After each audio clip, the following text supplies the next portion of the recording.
right. The 12 wild ducks.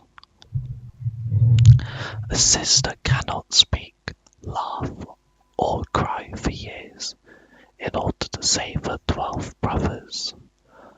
Once upon a time, there was a queen who had 12 sons, but no daughter. One day she was out driving in the woods and met the prettiest little lassie one ever did see, and so the queen stopped her horses, lifted the child up in her arms, kissed her on both cheeks, and the while thinking, I wish I had a little girl of my own. Oh, how long I've waited and wished for one. Cameron, fuck off. Stop playing your poxy ass fucking videos on my fucking video. Fuck off. It's okay. Just then, an old witch of the trolls came up to her. But you wouldn't. Shh! I'm reading. Shh. Just then, an old witch of the trolls came up to her. But you wouldn't have known it was a witch at all. She looked so kind and good. A daughter you shall have, she said, and she shall be the prettiest child in 12 kingdoms, and if you wish to give me whatever comes to meet you at the bridge. I can't read. I don't know. I said at the start, the 12 wild ducks. Now the queen had a little snow white dog of which she was very fond, and it always ran to meet her when she had been away. She thought of course, it was the dog the old dame wanted, so the queen said, yes, you may have what comes to meet me on the bridge. With that she hurried home as fast as she could. But who should come to meet her on the bridge but the 12 sons? And before the mother could cry out to them, the wicked witch threw a spell upon them, and turned them into 12 ducks, which flapped their wings and flew away. Away they went, and away they stayed. But the queen had a daughter, and she was the loveliest child one ever set eyes upon. The princess grew up, and she was both tall and fair, but she was often quiet and sorrowful. Did you?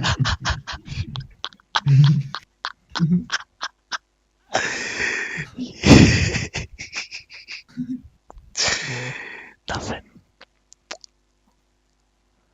And no one could understand why it was ailed her. The queen, too, was often sorrowful, as you may believe, for she had many strange fears when she thought of her sons. And one day she said to her daughter, why are you so sorrowful, lassie mine? Is there anything you want? If so, only say the word and you shall have it. She had fucking 12 sons. Think how many times she got shagged. Oh. 12 fucking sons. And she gave them away to a fucking witch who turned them into a fucking goose. Wait, she turned them all. What a duck. Yeah, 12 fucking kids. Half of them must be fucking adopted, because fucking hell, her pussy must be large. That's it. No, she had 12 kids, right? She must have like a fucking man cave for a pussy, like. No, you fuck you. My YouTube recommended is now all ASMR comedics and crunchy kitten satisfaction.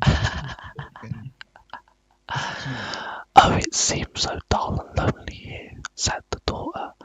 Everyone else has brothers and sisters, but I am all alone. I have none. That's why I'm so sorrowful. But you had brothers, my daughter, said the queen. I had 12 sons, stout, brave lad, stout, lost them all when you came. And so she told her the whole story. When the princess heard that, she had no rest, for she thought it was all her fault, and in spite of all the queen could say or do, though she wept and prayed, the lassie would set off to seek her brothers. On and on she walked into the wide world. Fuck me, I can't read. So far, you would never have thought her small feet could have had such strength to carry her so far. Finally, one day, when she was walking through a great wood, she felt tired and sat down on a mossy tuft and fell asleep. Then she dreamt that she went deeper and deeper into the woods till she came to a little wooden hut, and there she found her brothers. Just then she awoke, and straight before her she saw a worn path in the green moss.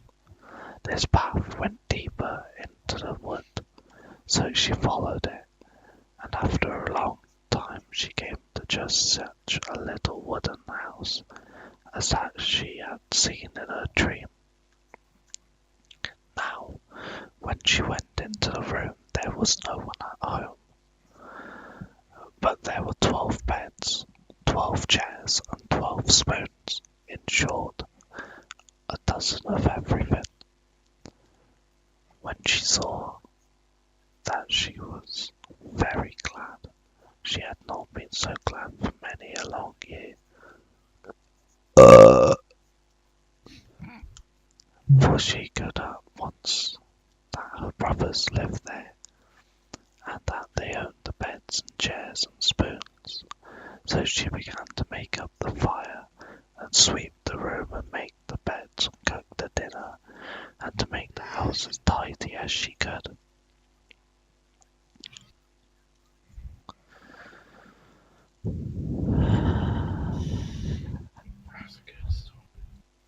Wait, it's not done yet.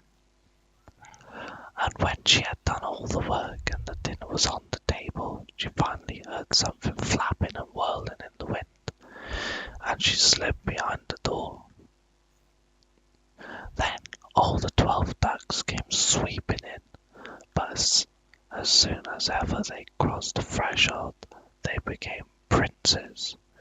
"Oh, how nice and warm it is here," they said. "Heaven bless him who made up the fire and cooked us such nice dinners for us." "But who can it be?" said the youngest prince, and they all hunted both high and low until they found the lassie behind the door. And she threw her arms around their necks and said, "I'm your sister. I've gone about seeking you these 3 years, and if I could set you free, I'd willingly give you my life." Then all the brothers looked sorrowful, one at the other, and they shook their heads. "No, it's too hard," said the eldest prince, looking at the pretty young princess. "It's too hard." And again they sighed and shook their heads. Too hard, kid. "Shh! Oh, tell me, only tell me," said the princess.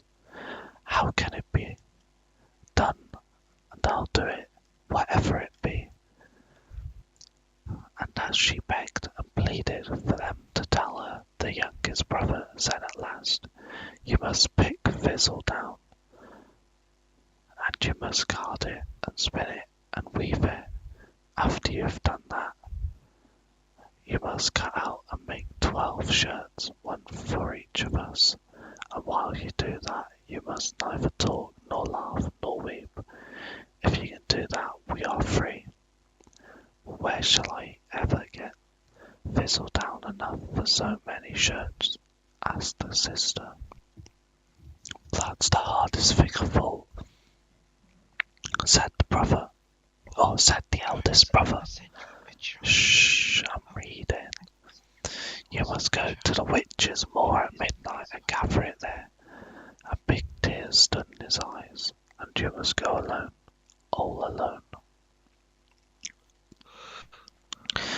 sister smiled and nodded her head, and when midnight came and the moon was high in the sky, she said O'Connor. goodbye to her brothers and went to the great wide moor The Snapchat where the is witches really lived. satisfying video I just sent you an hour. There stood a great crop of thistle, all nodding and nodding in the breeze, while the town floated and glistened like gossamer through the air in the moonbeams.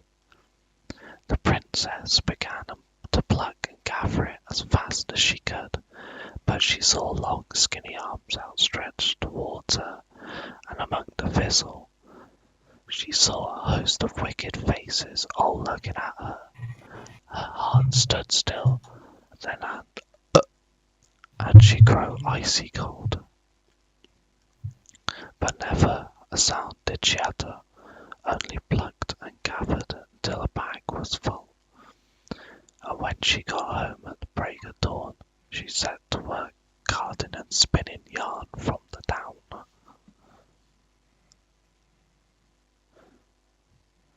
So she went on a long time picking down on the witch's moor, carding and spinning all the while, keeping the house of the princess, Is of the actually quite princes, soothing, isn't it? cooking and making their beds.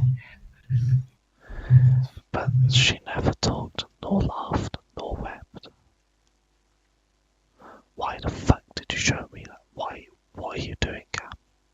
Look how satisfying it looks. Fuck off.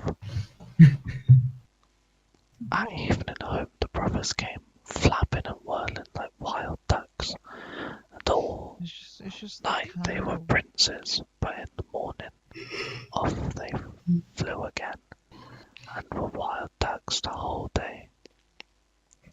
But it happened one night when she was out on the moor picking thistledown that the young king who ruled the land was out hunting, and he had lost his way. He had become separated from his companions, and now, as he came riding across the moor, he saw her. He stopped and wondered who the lovely lady could be that walked alone on the moor picking thistledown in the dead of night, and he asked her name.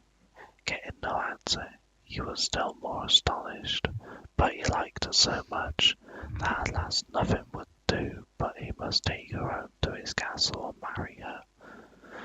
Fucking date rape! Date rape! I thought that. I literally thought that. So he took her and put her upon his horse. The princess wrung her hands and made signs to him and pointed to the bags in which her work was. Oh, right. When the So king it was saw all she wished to have them like, with her, it's he really took the like bags and placed them some- behind. When that was done, the princess, little by little, came to herself, for the king was both a wise and handsome young man. I just made that up because I can't read, and he was as gentle and kind to her as a mother. But when they reached the palace, an old woman met them. She was the king's guardian, and when she set eyes on the princess, she became so cross and jealous of her because she was so lovely that she said to the king, "Can't you see now that this thing whom you picked up and whom you are going to marry is a witch? Why, she can neither talk nor laugh nor weep." But the king did not care a straw for what she said. He held to the wedding and married the princess, and they lived in great joy and glory. Fucking slag. Fucking hell. At least get to know the man. Like, God. God. Typical. Fucking one night stand. And then fucking Richard, listen, date it's rape. our Ugh. read little story. Ugh. Like, do this every night, But the princess didn't We've forget actually to go on walking on her shirts, and she neither talked nor laughed nor weep. Oh, no way. However, when she had spun and woven all and cut, she had found that she still had not enough cloth for 12 shirts, and she What? needs must go to the witch's moor again. So that night, while all the palace slept, she quietly slipped out No way. and walked off to bake her fizzle down. But the old woman, who was the king's guardian, saw her, and she knew well where the young queen was going. For I must tell you, she was the same wicked witch who had changed the 12 princes into wild ducks. No way.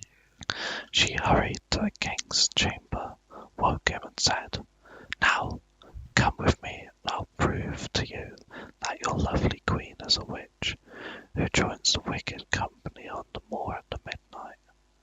The king would not listen to her at first, but when he saw that the queen's bed was empty, he got up and went with the old woman.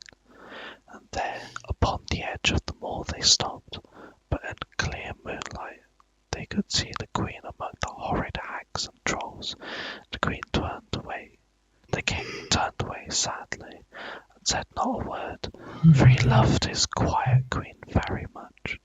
But the wicked old woman began to whisper and tell abroad about the queen's nightly visit to the moor, and at last the king's best men came to him and said, "We will not have a queen who is a witch. The people demand of you that she be burnt alive." Oh my god, you gotta get burnt alive. Then the king was so sad that there was no end to his sadness, for he saw he could not save her. He was obliged to order her to be burnt alive on a pile of wood. When the pile was all ablaze, and they were about to put her on it, she made signs to them to take 12 boards and lay them around the pile. On these she laid the shirts for all her brothers, and completed but that for the youngest, which lacked its left sleeve. She had not had time to finish it. As soon as ever she had done that, they heard a flapping and whirling in the air. Down came 12 wild ducks from over the forest, No way. and each snapped up his shirt and in his bill and flew off with it. "See now," said the old woman to the king, "wasn't I right when I told you she was a witch? Make haste and burn her before the piles burns low." "Oh," said the king, "we've wood enough and to spare, and so I'll wait a bit, for I have a mind to see what the end of this will be." As he spoke up, came 12 princes riding along as handsome, well-grown lads as you'd wish to see, but the youngest prince had a wild duck wing instead of his left arm. "What's all this about?" asked the princes. "My queen is to be burnt," said the king, "but she is a witch, so people say, and I can't save her." "Speak now, sister," said the princes. "You have set us free and saved us. Now save yourself." Then the young queen spoke and told the whole story, and the king and all the people listened with wonder and joy. Only the wicked old woman stood trembling with fear, and when the queen had finished her story, the people took the old witch and bound her and burned her on the pile. But the king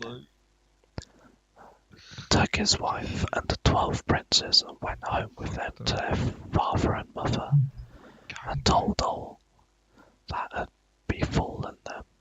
Then there was joy and gladness over the whole kingdom, because the wicked witch was dead, and the princes saved and set free, and because of the lovely princess had set free her 12 brothers. How did they live happily ever after?